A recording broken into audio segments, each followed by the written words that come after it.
అనేటువంటి ఒక భయానక వాతావరణం చూస్తాం. నేను బాధ అనిపించింది చూస్తుంటే, వీడియోలు చూస్తుంటే.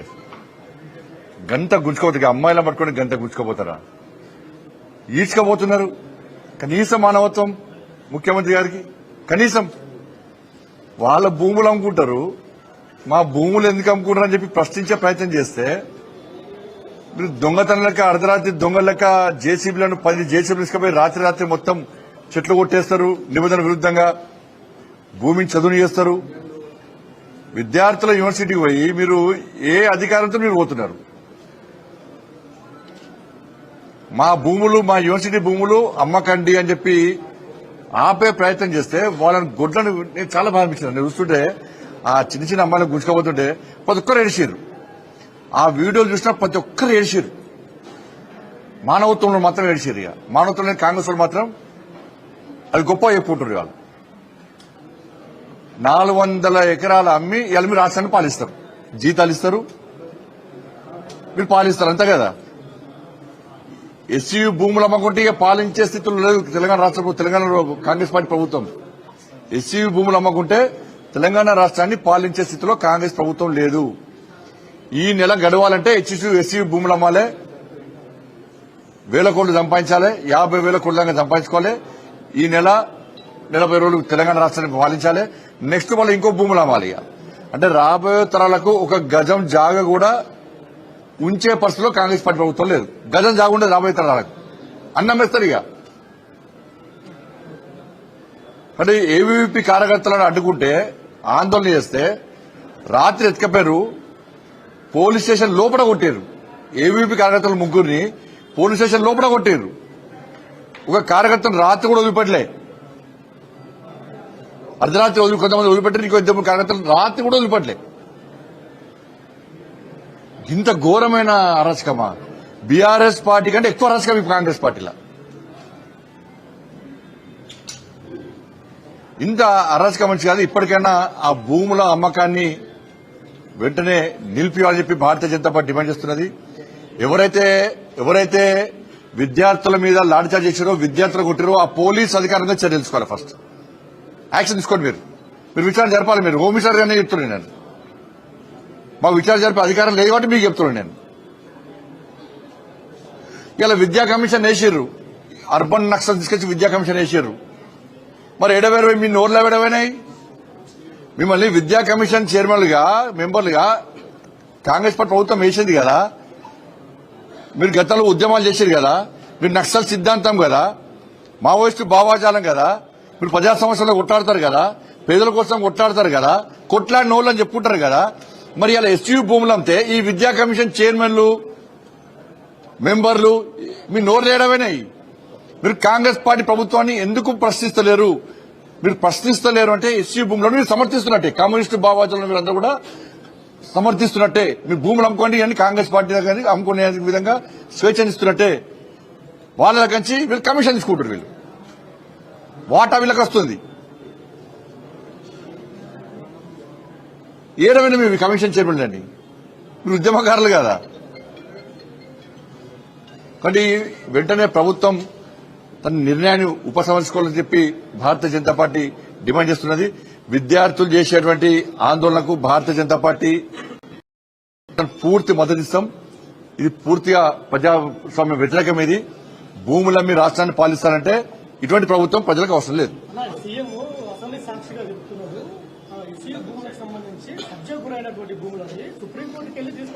అరే నువ్వు అమ్మడానికి ప్రభుత్వం భూములు అది అమ్ముతావా? ఏ అభివృద్ధి కోసం అమ్ముతావా? అంటే అమ్మి పాలిస్తావా? నువ్వేం పాలించేది? కేఏ పాలకు రాష్ట్రం ఇస్తే పాలిస్తాడు. అమ్మి ఏమంటే అమ్మి పాలించమంటే నువ్వు పాలించేది ఏంది అంటున్నా. నువ్వు తెలంగాణ రాష్ట్రం అప్పుల పాలనే చెప్పని చెప్తేవి. నువ్వు ఎన్నికల ముందు ప్రచారం చేయనిస్తేవి. అప్పుల్లో ఉన్నటువంటి తెలంగాణ రాష్ట్రాన్ని కాపాడుకుంటాం, తెలంగాణ రాష్ట్రాన్ని పాలిస్తామని చెప్పి 6 గ్యారెంటీలు 420 హామీలు ఇస్తేవి. అప్పుల విషయం ముందే తెలుసు. మళ్ళీ ఇప్పుడు ఎందుకు అమ్ముతావు భూములు?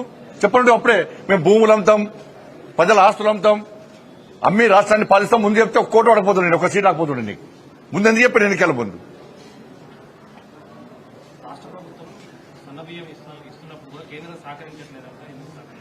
నిన్న ఉత్తమ్ కుమార్ రెడ్డి గారు క్లియర్గా చెప్పాడు. నిజాయితీగా లెక్క చెప్పాడు.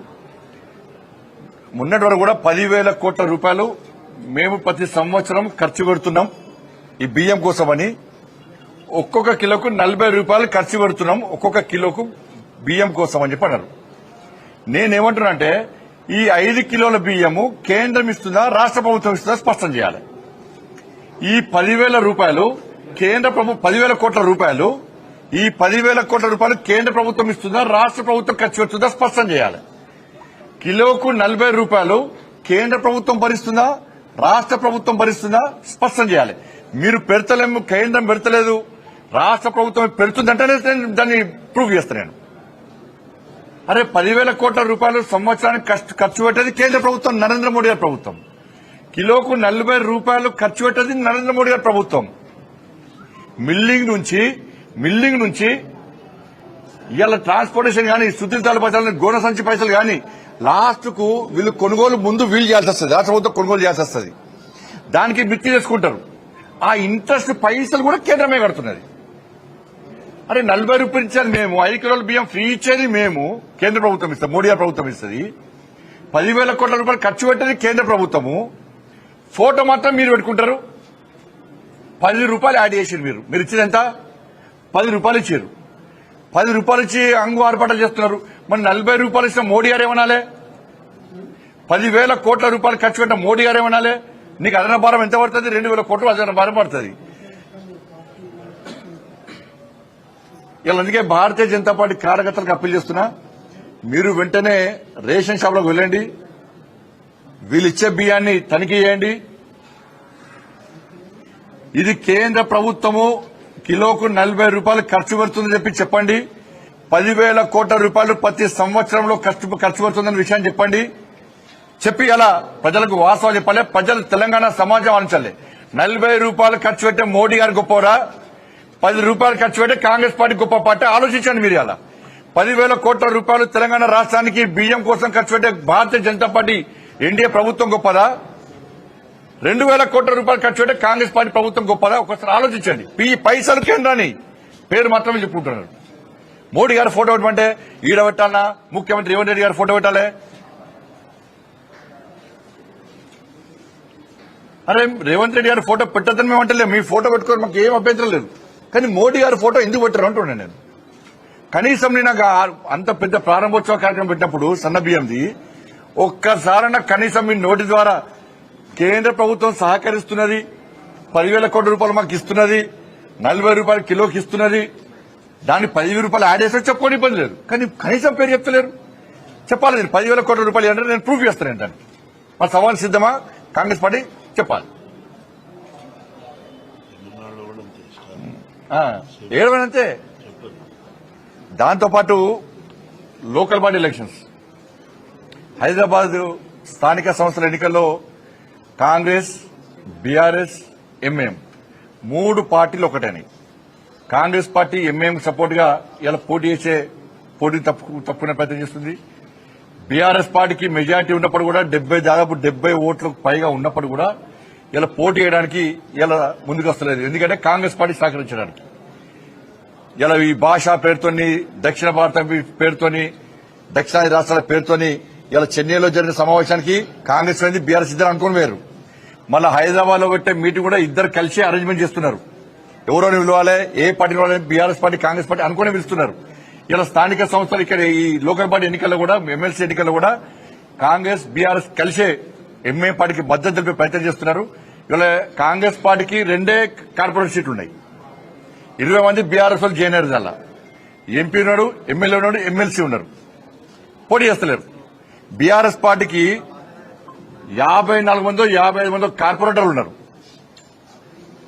ఎమ్మెల్సీ ఉన్నారు, ఎంపీ ఉన్నారు, ఎమ్మెల్యే ఉన్నారు. మరి వాళ్ళకి ఇంకా అదనంగా ఈ కార్పొరేటర్తో పాటు అదనంగా ఇంక ఓట్లున్నాయి వాళ్ళకు. వాళ్ళు కూడా పోటీ చేస్తలేరు. క్రాస్ ఓటింగ్ అయితే చెప్పి వాళ్ళ పార్టీ కార్యకర్త నాయకులనే బీఆర్ఎస్ పార్టీ నమ్మకం లేదు. కానీ ముగ్గురు ఒకటే, వీళ్ళిద్దరు బీఆర్ఎస్ కాంగ్రెస్ ఒక్కటే అనడానికి ఇది నిలువెత్తు ఉదాహరణ. ఇది ఇంతకంటే మంచి ఉదాహరణ లేదు. వాళ్ళిద్దరు ఒకటే, అందుకే ఇద్దరు కలిసే ఎంఐఎం పార్టీకి సపోర్ట్ ఇస్తున్నారు, ఎంఐఎం పార్టీ గెలిపించే ప్రయత్నం చేస్తున్నారు. ఇది తెలంగాణ సమాజం ఆలోచించాలి. తెలంగాణ రాష్ట్రం ఇలా ఏం కాబోతున్నది? ఎంఐఎం పార్టీకి కాంగ్రెస్ పార్టీ బీఆర్ఎస్ పార్టీ కలిసి ఎంఐఎం పార్టీకి తెలంగాణ రాష్ట్రాన్ని అప్పచెప్పే ప్రయత్నం చేస్తున్నారు. ఈ విషయంలో తెలంగాణ సమాజం ఆలోచించాలి. భారతీయ జనతా పార్టీ 100% దీన్ని వ్యతిరేకిస్తుంది. 100% పోటీ అని చెప్పి ఆలోచన ఉన్నది. అది అందరూ పార్టీ రాష్ట్ర అధ్యక్షతన సమావేశం ఏర్పాటు చేసుకుని నిర్ణయం ప్రకటిస్తాం.